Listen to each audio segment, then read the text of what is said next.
The prehistoric protection, historic protect the sacred honoring ceremony of Chief Reuben George and Chief Daryl Bob brought together Sioux Nation medicine man Leonard Crow Dog and Chief Arvo Looking Horse, keeper of the White Buffalo Calf Pipe, in an unprecedented alliance to stop the tar sands projects.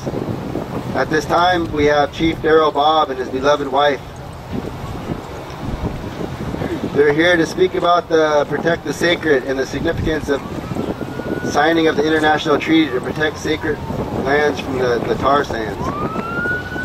Ask these relatives if they come up, share some good words with us today.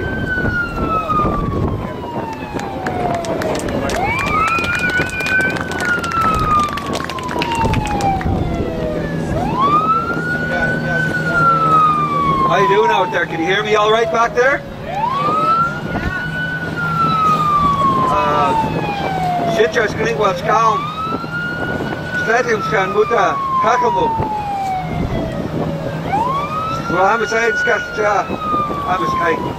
my wife Teresa. Hello everybody, I'm Teresa Fenton Bob. My parents are the late Henry and Evelyn Fenton. My grandparents are the late Celestine Bob and Jack Edwards. And on my father's side it's Walter and Matilda Fenton. Thank you for all being here, and I thank the ones for inviting us down here to be on your land. And when we look at Idle No More, we look at it as a ceremony. So I thank you for all being here, sharing in the ceremony and sharing in prayers for Sacred Mother Earth. My relations, my name is, English name is Daryl Bob. I'm from a small town in British Columbia called Elwood, British BC. It's about 7 hours north of here. Back home, we see the change in the land. We see what's happening to Mother Earth. Think about it from this way. Today, when we look around and we look at the animals out, they're starting to cross. They're starting to cross the line. A coyote's mixing with a wolf so the wolf can come into the city to survive. A polar bear is crossing with a grizzly bear to make these hybrid animals so they can survive in a changing environment that they're not used to anymore. This is the fight we're having. This is where we're struggling. Protecting Mother Earth is first and foremost, not for us, but for those beautiful young children that are here. Thank you, young people, for being here, for witnessing something that people are coming together to care about our future generations, the one of yet to come. We are born the responsibility to look after our children. It is our responsibility to look after our loving young men, our loving young girls, so that they can look after the generations yet to come. No matter how fat the wallet is, that isn't going to look after them.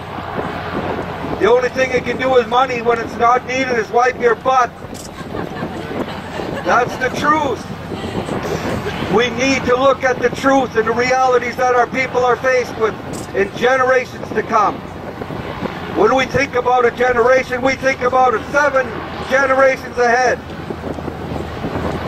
Not just our grandchildren. I thank these beautiful singers for coming here to sing an amazing song, to greet you, to honor you. We are in a ceremony to help our Mother Earth survive the destruction that is happening to her. Where I'm from, there's a thief up there named Harper.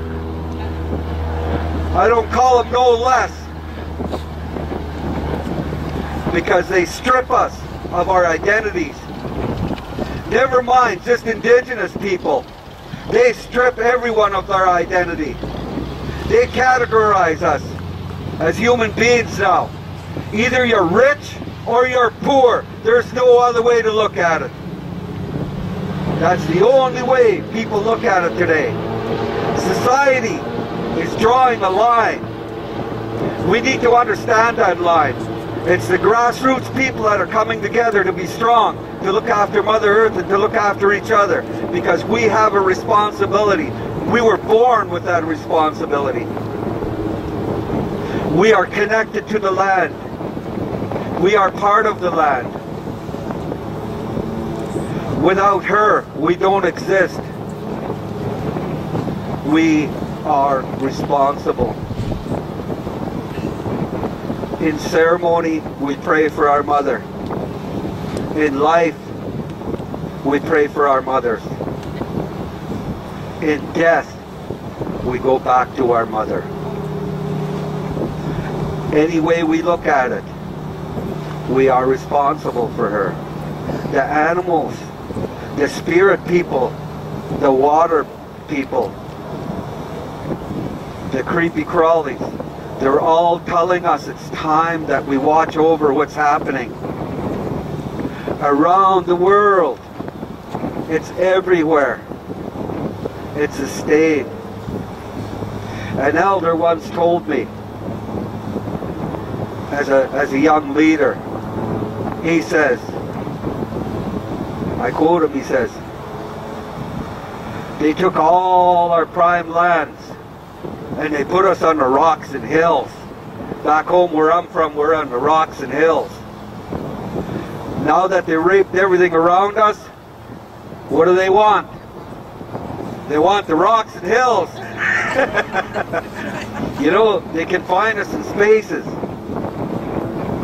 We live in square boxes. When we live in square boxes, it keeps us contained. Keeps us wrapped.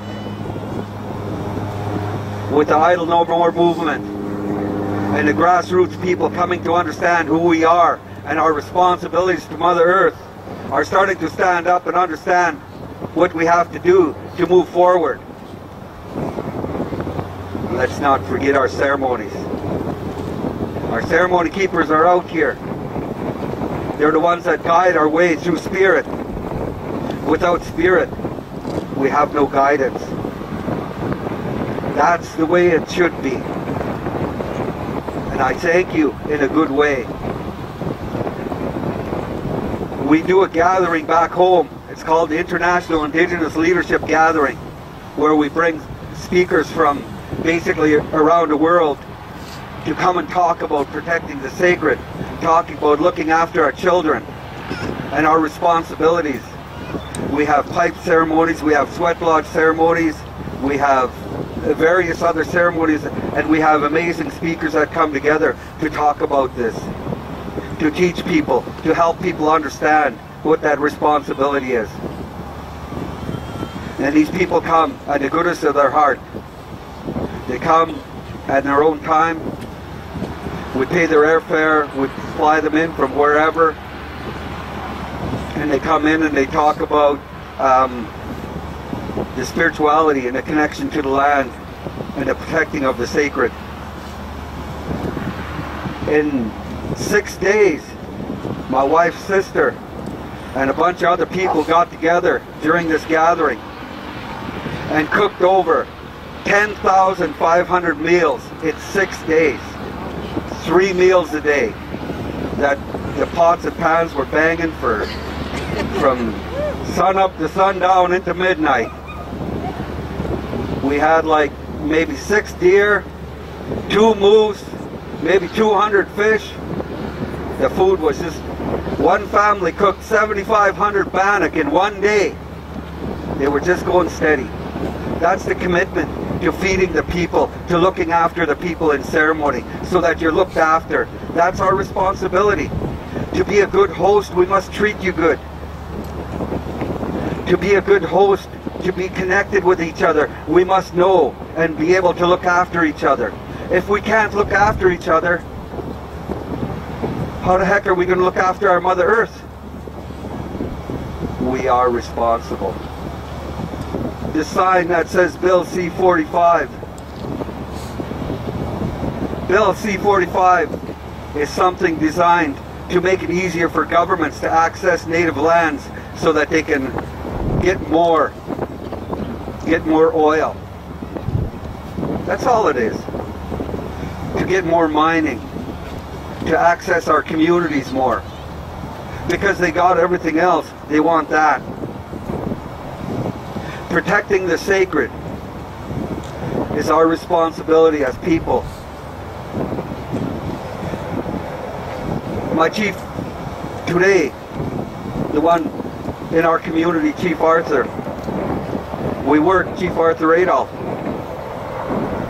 has created in our community what's called an ecosystem-based management plan. A plan that looks after our community as a whole.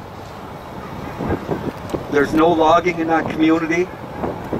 There's tree thinning so the other trees can grow, so that the herbs and medicines can come back to our land. These are just small things that we do, the necessary steps to survive. And other communities aren't so fortunate. So there's so much we need to do, but there's so much we need to be aware of. So all I can say to our young people, the young ones here, educate yourselves. Be prepared for the future. Understand what's coming. And know one thing.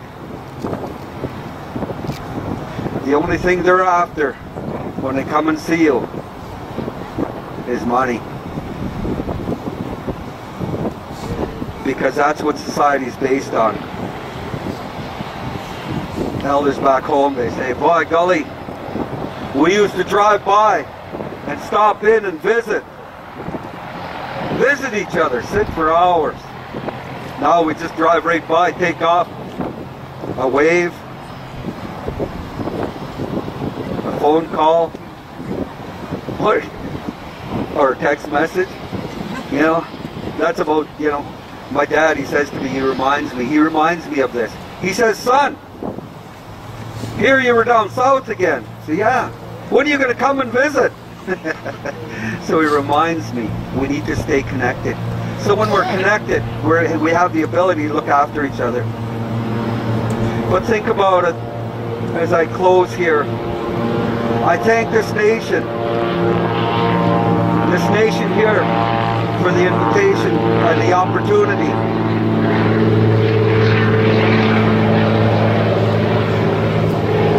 I thank you all for being here, for caring. And it's beautiful down here. The grass is green. We smelled, what was that? We smelled rosemary at John's house there.